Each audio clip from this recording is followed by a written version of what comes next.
Hi, I'm Jason with Surety Home Care. Recently we did a video with my friend Ryan Darling here from the Darling Law Offices about differences between trusts and wills, and he explained the general overview and the fantastic cost and time savings you can have by having a trust and avoiding probate. So I'm back with Ryan today. We want to go a little more into what a trust is and how they work and how they can protect you. You're up. Most people get overwhelmed by trusts. They think they're a complicated document, or they think they're not worth enough money to have a trust. I think in our previous video we talked about it doesn't take much for your estate to go through probate, so pretty much everybody in California should have a trust. A trust really is just a way for you to hold title to your assets. You're still in complete control of everything. You get to spend all of your money. If you want to die broke because you spent it all while you're alive, you are free to do that. It's just an instrument that you create designating who's going to be in charge when you pass away and who you want to leave things to. That's really it. So your bank accounts are no longer in your individual name. You simply move them into your trust. It's real easy to do. You just give the bank a document and they make the changes in their computer system. Still your account, right? Still your account. Yeah. Account number stays the same. Typically, ATM card stays the same. Checks stay the same. Nothing changes. It's just really in the name of the trust, so that when you pass away, that asset isn't frozen, and your trustee, meaning the person who you've appointed in charge, can gain access to that account. If you own property, you move that property from your name into the name of the trust. It's a simple process. For our clients, we take care of that for them. We record a deed for them with the county recorder's office. Again, it's still their property. If they want to sell it in the future, they can. It's just held in the name of the trust so that it avoids probate upon their death. And all those probate costs. Yeah, trusts get rid of all the court costs, all the probate costs. It keeps the state of California out of your business. It keeps the courts out of your business. That is the great thing about a trust.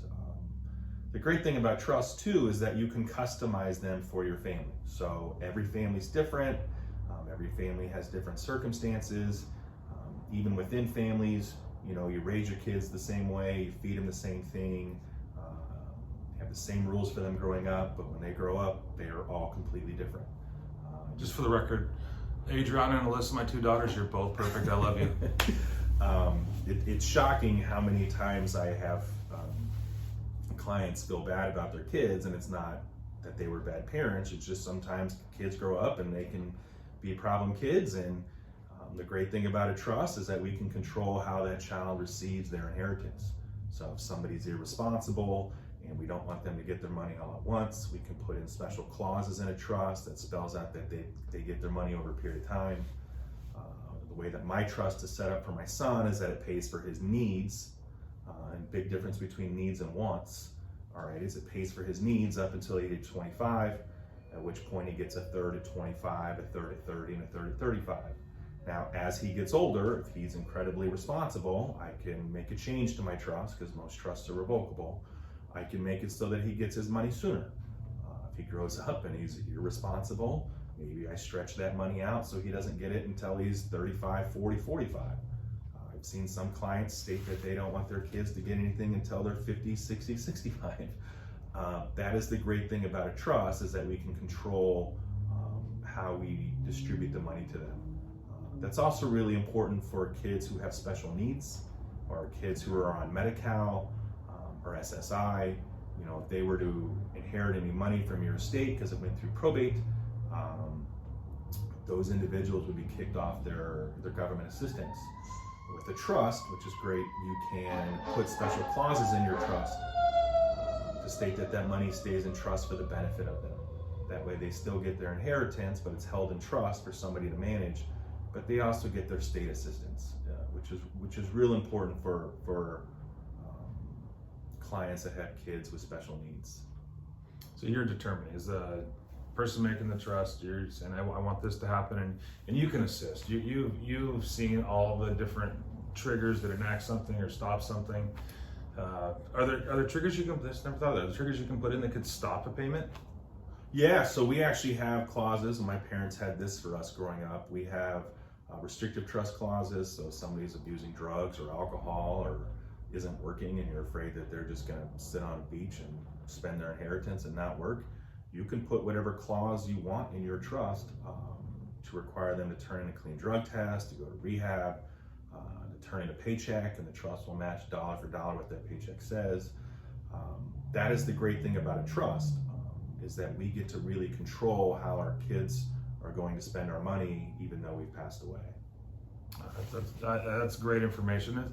It's stuff we're all worried about. I'm 53 years old. I didn't think about this when I was 43, and I think that's when I got my first trust, right around there. And it was important then. It's even more important now as you get older. But Ryan, I appreciate anything to add? The key thing is typically when you set up a trust, there are related documents that are done with it, things like an advanced healthcare directive, which is important for your business. Who's going to be in charge of making medical decisions for you if you're incapacitated?